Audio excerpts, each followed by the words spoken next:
We are Steven and Jill. Together, we've been buying and reselling land since the 90s. Our data-centric approach leaves our buyers asking, how can you sell it so cheap? Here on the Land Academy Show, We answer that and more. Steve and Jill here. hi. Welcome to the Land Academy Show, entertaining land investment talk. I'm Steven Jack Butala. And I'm Jill DeWit, broadcasting from sunny Southern California.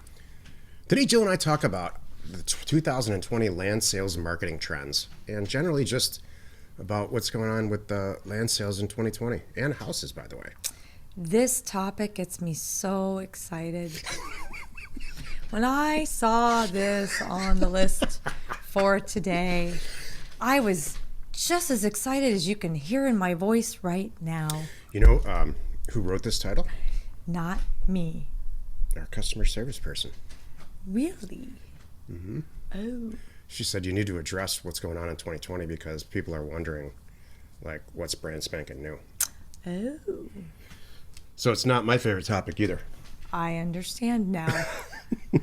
I know we'll make it good, but it was just kind of like, it's just, you know, it's so many topics have a little flair. This is like really business related. Sorry, Jill. I know that buying and selling land and is tough for you to talk about. That's true. Versus relationships. Oh, there we go. I'd rather talk about land. You're right. Never mind. Because we can work relationships into any of this. Exactly. Actually, I like talking about both, so it's cool. You know, speaking of the 2020 relationships, 2020, I wonder what the divorce rate is. Wouldn't that be with interesting? everybody hanging out with each other. Yeah. Spending all kinds of time. Well, I do know, because I've been, with everybody spending a lot of time together. We were talking about this earlier, and I'm sure you have seen this in articles as well. How many people are leaving? They're leaving the cities, they want more square footage, they want to see the sky, they want to have yards, and they're willing, now they can do it. It's awesome. That leads right into this topic. Cool. While you're watching or listening to this, if you're anywhere near a computer, go to realtor.com and look up a zip code or city or county. And then look at SFRs only or land only, any topic, any mobiles, whatever you choose. And then click the pending button. So now you're going to get a number that if you go to LA County, there's 18,000 properties for sale. If you click on pending, just to see how many of those 18,000 are pending, you're going to fall out of your chair. That's what's going on in 2020. The number is going to be, the amount of properties that are for sale on the MLS, regardless of type or location, versus pending it's around 10%, which means everybody's buying everything right now, which means you should be buying property real cheap like we are and reselling it, getting it out on the MLS and getting it sold. Yep. Ding, ding. That's the whole show. Thank you. Before we get into it, let's take a question posted by one of our members on the landinvestors.com online community. It's free. Hello, all. My name is John, and I'm looking to be a Steven to someone's Jill. Aw, that's cute. And partner on deals. I'm open to any ideas for whatever role that could help with your business. For example, I could send on a mailer that I could handle start to finish to a county you're working with or interested in. I could then handle incoming from interested and the not so interested sellers and distill everything down into an Excel sheet with all the information along with my idea for retail pricing. I could also handle doing some due diligence as well, but around this point is where I would want to hand the baton over in a perfect world. Like I said, I'm open to ideas and how we can structure deals. I'm not trying to take a huge chunk out of someone's pie in a deal, so please reach out. If only to kick the tire that is my stomach. That's hilarious. Email is a good way to contact me, and thank you. Okay, John, that's hilarious. That was really, really good. What do you want to say? Nothing. Can you do that? Did he get a response? I don't know. Oh, how recent is that? Very. Okay. Very, I'm very curious. recent, maybe today. Well, you know what? That's what the community's for. And what's a bummer is we're not able to have a live event right now because that was a huge, we didn't intend that, but that was a huge benefit that people walked away with from our live event is they were forming relationships and partnerships. Lifelong partnerships get formed at these live events. Mm-hmm. So in the meantime, John, this is a really good idea and a good way, and it's a perfect way to use our community to reach out and find a partner. If you don't have someone, I'd sit tight. They will come forward. I'm sure. You want somebody to close the deal. So he's happy doing the mail, Yeah. answering the calls, securing a deal. He needs to find a me. And then when it's got a signed PA, hand it over to you. Yeah, there's a lot of Like, me. that's way more than I do. We know it's interesting. There's a lot of me's in our community, and I know too because there's a lot of people that came into Land Academy and they were afraid of the first part, but they felt good about the second part. I was going to ask you while you were reading this question, what, as a percentage, do you think there's Stevens or Jills in our group? Ooh. I think it changed to more Stevens. That's what I think too. But in the beginning, I think there were a lot of Jills. Oh, I think there were why do you people. think? They were because the sales part didn't scare them. Some people already had properties too. They just didn't know how to market them. I just remember doing so many consulting calls a long time ago where they're like, I don't know what I'm doing. This property's not selling. I'm like, well, tell me about this property. Well, I bought it here and I paid this and I have it on Craigslist. I'm like, and? No, that's it. I have it on Craigslist. I'm like, wait a minute. You're telling me, by the way, it sounds like you overpaid for it. We'll get to that in a minute. But even excusing the fact that you overpaid for it, you're not even trying to sell it. You have it one place and one place only. How are you going to sell this thing? It needs to be on Craigslist and on the MLS and on your website and maybe on another do a neighbor Land letter. Watch and Land Farm. Oh yeah, by You the way, gotta maybe you have to really be outgoing. what about social media? It should be here. It could be in this Facebook group for the people that live nearby there. Look how great this is. So I just remember talking to a lot of people that found us because they were hung up on the sales part of it. But then I think somewhere along the way, the culture shifted because I used to be shocked and amazed. Now I'm like, nope, that explains it exactly. The people in our group are so flippin' smart. Yeah. You guys have chemical engineering degrees and you all think alike. And I'm blown away Me too. at what you guys are doing. I'm consistently amazed at the level of intelligence in our core Land Academy group. And you left six-figure Yeah. engineering careers because you're like, I don't want to do that. I know I did it. I got that hard. I got the degree. I got the experience. I don't want to do that. This is way more fun. I get to be with my family and travel and have fun. I have to say this, and it doesn't make me happy, but it's the truth. Every single person that's in the advanced group has had some type of former career in sales. And they're also extremely good at Excel, and they think that way. They're an analytical Right. thinker, a straight line thinker, I call it, A to B to C. And that's tough for a lot of people to handle. It's a very special person that has both of those talents. I'm not tooting my own horn. I have both of those talents, and I can't stand the sales part. I hate it, and Jill loves it. So it's not that I can't do it. I just don't like doing it. And we talked a couple shows ago. We talked about you don't want to do stuff you don't want to do stuff you don't want to do. Eventually, you're just going to be an angry person, Right. or fail at it. I hated the sales part of this. Just angry. I'm not happy with the angry. We could work on the failure part, but the angry part of it, that just kind of that sticks. So because of the way I am, I've always kind of walked around this planet Because of the way I am. believing That's hilarious. that people that are in sales are doing it. They don't like it. They're just doing it. Because they have to. Yeah, because it's a necessary thing. Isn't that funny? And then I met Jill. Yeah, no one wants to talk on the phone. Yeah, they do. And then I really, really, truly realized that there are career salespeople, and the ones that are good at it, like Jill, are filthy stinking rich. I love it. I love when my phone rings and I don't know what it is. Way more than I'm like, accountants. Bring it. Or whatever it is, I'm going to figure this out. It's like a challenge. I love it. That's when it really sunk in, and that's when we really started to make a ton of money. When Jill was just like, bam, on the phone, making deals out of turning angry people into sellers at the price she wants. That's true talent. Yeah. Thank you very much. It's amazing. Thank you. Today's topic, 2020 land sales marketing trends. This is the meat of the show. Earlier this year, I said all over, right when this COVID thing hit, I said, wow, it's coming.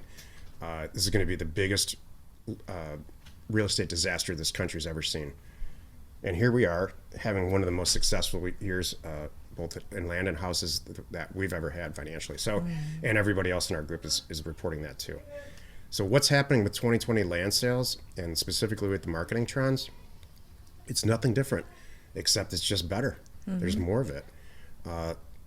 Just today, our last, I think it was yesterday, certain municipalities, like the state of Texas, is no longer kicking the can down the road for evictions. So what we're going to see here is a lot of evictions, a lot of foreclosures, and it's going to be a mess next year. Right now, it's fantastic. Because there's no financing with land, almost always, it's everybody's fleeing the cities. We can't keep any inventory in. I know. And so our market, specifically with marketing trends, it's the same thing. What Jill said earlier, you gotta put it everywhere, and you gotta celebrate it. Like and buy. Now more than ever, you can buy. You don't have to buy property that's marginal. You don't have to look at it and say, maybe it's too slopey, but I'm gonna buy it anyway. No, you just pass on it. Like we talk about this in our group. There's at some point everything's worth something. It's just what number. You don't have to do that. You don't have to say, all right, now it went from 8,000 down to 2. Now it's 2. And then what I do now, if I'm having that discussion with myself, it's not worth my time at all. Yep. Because the same amount of time I'm going to spend on 2,000, I can spend on 20. That's right. So I don't even bother. So are there any new marketing trends for 2020 that were different in 2019, Jill? Marketing trends. It's in the title. I'm thinking. Jeez. Man, happy Friday to you too, poopy pants. Just kidding. I think TikTok's not as, I don't know, I keep hearing TikTok's not the end all be all. People aren't liking it. I'm sure there's new social media plays, I'm sure, more that we should be doing, all of us, in social media. Is this where you're going? You want me to go with this, or you're just going to let me run? I want to hear your answer just like everybody else does. I don't think there's anything different. You don't think so? All right. No. I think it's all just whatever you're doing, just double it. Yeah, that's what I was going to say. If anything, you just be spending more money on marketing. Yeah. That's something that I wish I had known a long time ago, is you can almost never overspend on marketing. It's scary how much you can spend on marketing, but I've never had an instance where I'm like, darn, I didn't need to pay for that ad, or I didn't need to pay to post this there. I shouldn't have bought that signature listing, or whatever you want to call it on. How many instances have you done the opposite? Oh, all the time. Where it's, wow, I should have spent more on marketing. Yeah. No, I say that to myself every week. We should be spending more on marketing. It's just scary, because you could get into these really, really big marketing budget numbers, but it's going to pay off. The only thing I have to say is, when you're going for it, be ready for it. But that's it. Like, so what you just said, no big trends, nothing major. The data's getting better. The analytics are getting better. If anything, even marketing analytics are getting better. What we can do, what we can see, the eyes and the eyes on your properties, the shares on things, the interaction on your posts. That's getting better and easier to figure out and analyze. So spend more money on it when you figure it out. How important do you think having a show is? Like, we have this show. We're going to do another show. We're starting another show. We have a couple of people in our group who have shows. Depends on what you want the show for. I don't think that people listening to us right now are listening because they want to buy a piece of property that I have posted right now for sale in Wyoming. I don't think that's why they're here. So it depends on the purpose. I read all the data that I read. If you look at the growth of YouTube and the growth of podcasts in general, it's staggering. Yeah. It's a hockey stick. Yeah. So I think I would consider, if you have any kind of personality at all, not you, we all know you do. You, the listener, I would consider doing a show, some type of show. Make it unique. Something you're really good at, though. Yeah. That's true. I like it. You know what's interesting about us is that I can't wait to hear this. we could and should be monetizing this show. We could and should have done it a long time ago. Do we? Nope. It's kind of interesting. We are now. Oh, I did not. Oh. As of like a week ago, and it's not because we want, not because I want the money. Here's why. Actually, this is off topic, but from a marketing standpoint, if you do have any kind of YouTube present, you should know this because I just learned it. When you monetize your show, YouTube takes a certain percentage of that, a pretty healthy percentage, 20%, as far as it's what I Commission? Yeah. So if an advertiser is paying you $100, they take $20. But it puts you in YouTube's whole different area, and they promote. Actually, they put you at the top of the list. So if you're not monetizing your show, it's not. I was always against it because it's like nobody wants commercials, and Right. you know, Don't want to be that we do guy. it now. It's like because it and Now we're it getting, helps the reach. and our stats are overnight. They change very dramatically, positively. We don't historically have a huge YouTube presence, but we have a massive audio presence, Right. like on iTunes and Spotify. Yeah, Stitcher? Yeah, What Stitcher else? too, all of them. Yeah, okay. Very interesting. What else do you want to share? No, I just think you got to marketing. So, when I started this, just in general, as a personality type, I was kind of the person that was in the camp of if the property's super cheap, it's going to sell itself. And for years, long before Jill, we did okay on that. We didn't have any real competition. We don't now really either. I was wrong. I think marketing is everything. Marketing is everything. I just had a conversation with a person who she's young, started a company, like a cookie company, and the cookies weren't that good. She said, and she since sold the company, and she said the cookies weren't that good. It was all just marketing. We had millions and millions of dollars of marketing. I believe it. Cool. She lives in a much bigger house than we do. Good for I her. believe it. And that's fine. I'm not in any competition. I'm very happy. And I'm happy you could join us today. Every Monday through Friday, 5 days a week, you can find us right here on the Land Academy Show. Next Monday, join us for another interesting episode, because you are not alone in your real estate ambition. That was good. I'm trying to think who that is. The cookie lady. Who's the cookie lady? I know you'll tell me here in a minute, but Yeah. I'm trying to refresh my memory. All good. It's a friend of a guy that I know. Cool. The Land Academy Show, like we just said. I hope it's still commercial free. I keep saying that. Is it commercial maybe free? we should change that. I guess I should too. The Land Academy Show remains commercial light for you, because I just found this out, our loyal listener. So wherever you're watching, wherever you're listening, still, please do subscribe and rate us there. We are Steven Jill. Information and inspiration to buy undervalued property.